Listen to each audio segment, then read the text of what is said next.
به هر حال مسائلی است که در دنیا رخ میده و اتفاق میفته و به هر حال ناگزیریم. ما در جامعه زندگی میکنیم که بعضی از حوادث و اتفاقات و هر کیف با ما مرتبطه و ما نمیتوانیم از اونها بی تفاوت باشیم. خب در این چند روز شما شنیدید که حوادث و اتفاقات ناگوار و تلخی رخ داد و به نوعی استان ما و شما آبستن حوادث و یک سری ناامنی هایی بود که قلب هر انسان آزاده و قلب هر انسان مؤمنی را این حوادث چکار میکنه؟ به درد میاره. اما در کنار آن بعضی از رفتارهای اشخاصی که صاحب تریبونن، صاحب میکروفونن، صاحب یک صدایی هستن، به نوعی منتسب به یک جایگاهی هستن، بعضی از افعال و صحبتهای اینها واقعا به جای اینکه آلامی باشه بر دردهای ما، بلکه اینها نمکی بود بر زخم مردم، بر دلهای آسیب دیده مردم و مردم ما را بسیار رنجاند. و من این را به صورت نوشتاری عرض بکنم که به هر حال صحبت شاید حاشیه‌ای دیگه انشالله نداشته باشه. این روزها که خبرهای ناامنی استان ما دل هر انسان آزاده‌ای را به درد می آورد، جا داشت که خواص جامعه علل خصوص قشر روحانیت اعم از شیعه و سنی بر اتحاد و یک پارچگی امت اسلام تاکید می کردن، همانند حضرت شیخ الاسلام مولانا عبدالحمید که در تمامی فرامین و صحبتهای حکیمانه و دلسوزانهشان مبنی بر نفی هر نوع خشونت و جلوگیری از قتل و خونریزی و جلوگیری از ناامن کردن استان که ضررش متوجه همگان می شود و مشی و حرکت اعتدالگرایانه و دوری از هر گونه افراط و تفریط ایشان که مثال زدنی است. اما متاسفانه در یکی دو روز گذشته، چه از تریبون روز عید و چه در روز تشییع جنازه سربازان شهید وطن، صداهای تفرقه افکنانه و هتاکانه‌ای نسبت به مسجد مکی که خواستگاه مؤمنان و بندگان مخلص و عموم مسلمانان فارغ از هر مذهب و قومیت می باشد، و نیز اشاره انگشت اشاره به پیشوای دلسوز و خیرخواه تمامی ملت‌های آزاده دنیا، علل خصوص ملت مظلوم ایران بزرگ و عزیز حضرت شیخ الاسلام دراز کردند و این باعث رنجش اکثریت مردم استان اعم از شیعه و سنی شده است.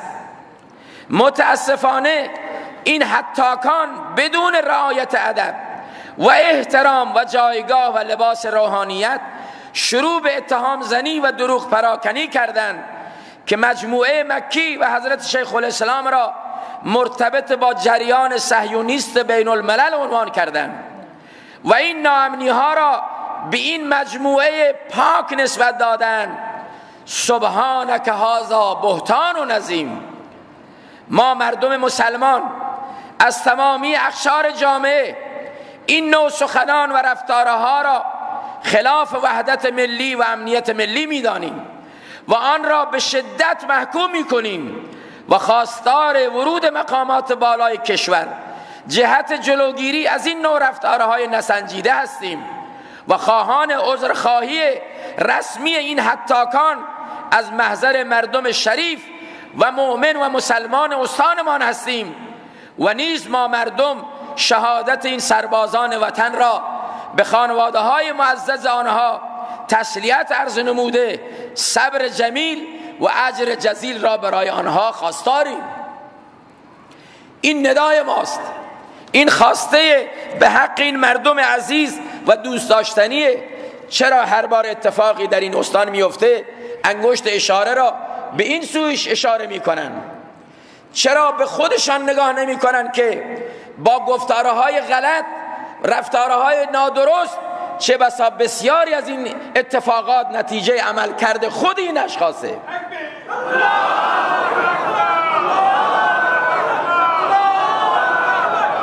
آیا عمل کرده این چند ساله آقایانی که بر مسند کار بودن و هنوز هم هستن، آیا رفتارهای اینها نبوده که این چنین واکنش هایی را در پی داشته؟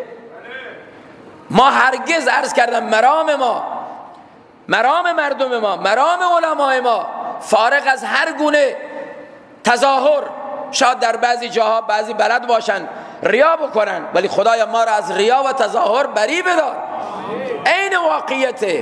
عین واقعیت شما هرگز از تریبونها و صحبت‌هایی که خصوصا حضرت شیخ الاسلام کرده شما برید نگاه بکنید، اگر یک نکته‌ای در باب اینه که مردم را دعوت به خشونت بده، هرگز، کلا، همش در رابطه با اینه که مردم متحد باشن، مردم با هم دوست باشن. نتیجه تمام عمل کرده صحیح و درست ایشان باعث این شده که در ایام نوروز برو نگاه بکنین کلیپ ها را، نمیبینن اینها را؟ خوب هم میبینن، اما او حقد و حسادت و کینه‌ای که در قلب اینها هست نمیگذاره. خدا یک انسانی را عزت بده، از آذربایجان غربی، از تبریز، از کجای این و کشور بیان. جناب شیخ الاسلام، ما صرفا آمدیم که شما را ببینیم، این همه راه کوبیدیم، کیلومترها سوخت مصرف کردیم، هزینه کردیم وقتمان را، ولی آمدیم شما را از نزدیک ببینیم. صحبتهای شما به دل ما میشینه. همونهایی بودن، خدا گواه، من بعضی ها رو خودم با رو در رو با من صحبت کردن، میگه فلانی مال جاهای دیگه، شهرهای دور، میگه قبلا ما هیچ طوری بوده که ما از اسلام زده شده بودیم، از اسلام متنفر شده بودیم، ولی از روزی که این مرد خدا، کلمه بهش دادن میگن مرد خدا، این مرد خدا وقتی صحبت ها رو میکنه، وقتی ما پای صحبتش مینشینیم، انگار یک آرامشی خدا به ما میده. ما یک بازگشت دیگه به اسلام کرده ایم. سبحان الله. به ما میگن قدرشو بدونید، قدر این مرد رو بدونید که پیش شماست. یادمه در یک ختم بخاری یکی از علمای منطقه جنوب آمده بود، در صحبتش در ختم بخاری یک نکته‌ای گفت، هنوزی تو گوش منه. گفت مردم بلوچستان، جناب مولانا عبدالحمید به مثابه گوهری است در میان شما. ما مردم استان هرمزگان، گفت اینجا را به دید مدینه پیغمبر نگاه میکنیم. اینجا که میام این محبت و این گذشت و ایثار و این استقبال خوب، این چهره روی باز رو میبینیم.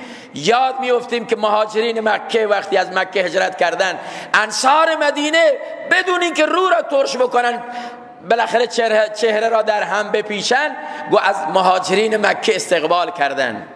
گو ما اینجا را با آن دید مدینه منوره نگاه میکنیم و حضرت شیخ الاسلام به مثابه یک در و گوهریه.